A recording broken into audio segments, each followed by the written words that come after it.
Se on todella hienoa katsottavaa. Sitten tulee Zemin ja spurttaa sieltä täyteen vauhtiin. Zemin pääsee käyttämään näitä parhaita avujaan hyödykseen, mutta liikaa sooloilua siellä on. Ja sitten venäläiset törmäävät erittäin pahasti toisiinsa. Ovechkin ja Fedorov. Niinpä sieltä tulee sitten Rahunek.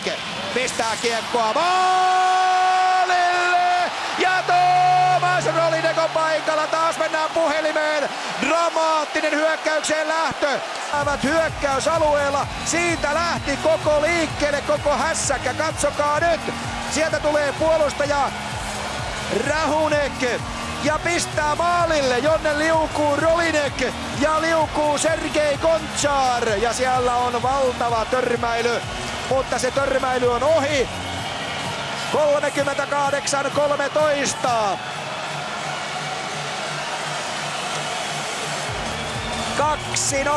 Karel Rahunek maalisyöttäjä, Tomas Rolinek maalin tekijä ja nyt on myöskin Venäjä kovan paikan edessä.